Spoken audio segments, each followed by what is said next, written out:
Next, I'd like to yield to the gentlelady from Missouri. Thank you very much, Mr. Speaker, and thank you, my friend from Washington State. This is so exciting to get to be here tonight, to get to visit with the American people about what it means to be a Republican woman. And I am honored to represent Missouri's 4th Congressional District. And as I share with people about the great district that I get to represent, it's a story of the heartland. The Missouri's 4th District, we are just made of small towns and farms, and we work hard, and we hunt on weekends and go to church on Sundays, and we just want the government to leave us alone. And basically what we have seen over the years is Washington getting bigger and bigger and pushing out the private enterprise and threatening our basic freedoms. And so that's what we have to push back against and restore America's greatness. You know, who I am and the reasons I align myself with the Republican Party is a reflection of my background and experiences that I've had over the years. I wanted to share just a few of those things with you. I grew up on a farm near Archie, Missouri, and as my mom and my dad and my sister and I, we raised corn and soybeans, and we have a lot of hogs, and we had a cow-calf operation.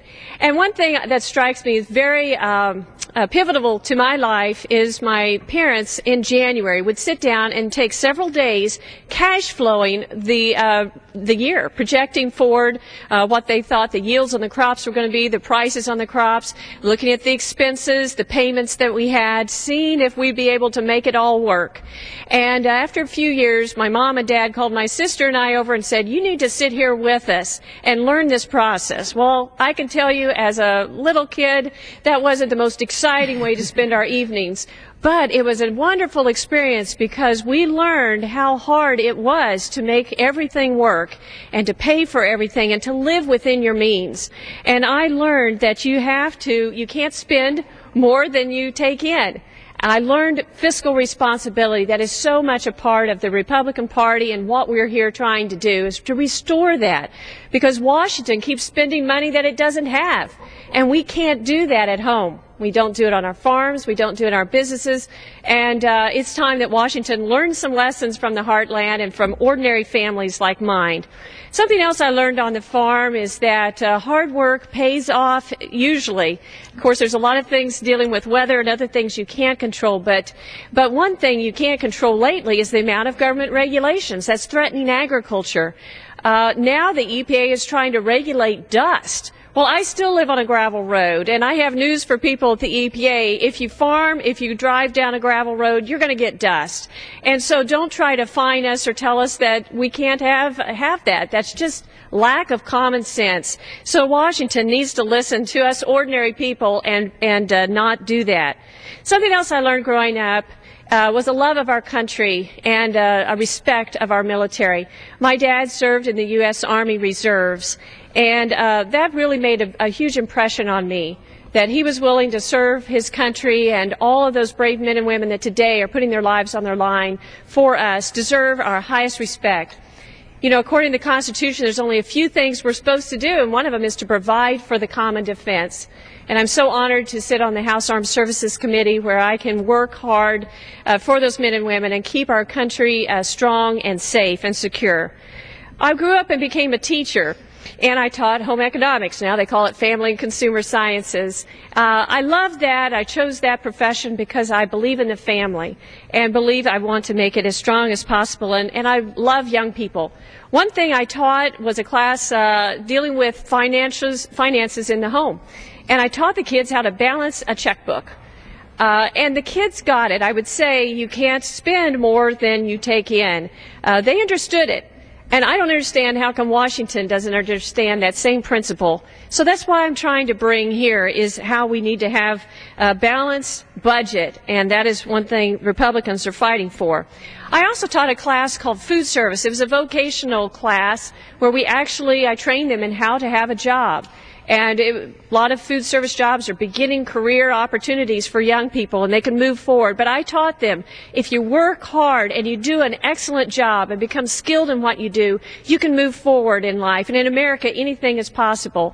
And I want that to still be the mantra that we share with our young people today, and make sure and preserve that opportunity that we had. Later, I was a state representative, and then after that, the governor appointed me chairman of the Missouri Women's Council. And I enjoyed that for 2 years. And in that council was an agency in the Department of Economic Development.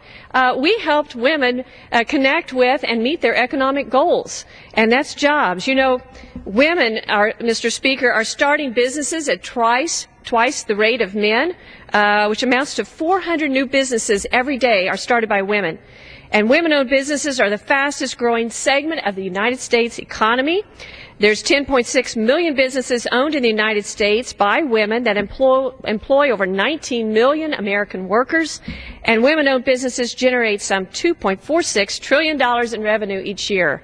Women are smart, they're able to own their own businesses, and we here in Washington need to help them meet those goals, not provide hindrances for it. And clearly from the last speaker you see that President Obama's plan has failed. Throwing money at something does not create jobs. There's a better plan.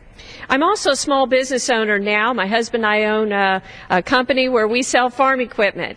And we employ about 50 people, have 3 stores. So I know the challenges of day-to-day operating a small business in America. And you know, most jobs in America are created by small business owners, the same people that President Obama is trying to tax. What he doesn't understand is that if you tax job creators more, they're not going to have money to be able to hire a worker. It doesn't make sense. We've got to change course here. You know, a couple of stories quickly I wanted to share with you from businesses in my district reflect how the policies here in Washington are killing jobs. One is when I was on the campaign trail a couple of years ago, I met with a business who told me that they wanted to open up a second location. Things were going pretty well. They had about 30 employees at the time. But they asked about this new health care bill that was being debated, that the president was pushing through. And they said, if this passes, our business would fold. We provide health care for our employees as much as possible. We provide them a stipend so they can go buy their own policies. But if this bill passes, we can't afford that. So they told me they have decided not to open up a second location because of the government takeover of health care that Washington was forcing down the throats of Americans. That is tragic because in this town there are hundreds of people out of work. And it broke my heart that what is going on here in Washington was directly causing people to be unemployed back home. Another example, I've been visiting with a lot of my companies in my district who manufacture goods, and thank goodness we still have a lot of manufacturing jobs here in America. But as I visit with them, they share with me the hurdles that they're having to overcome just to stay open because of Washington's policies of high taxes and regulations. Their competition is overseas, and they've told me, Vicki, we do not want to move to China. We do not want to take those jobs there.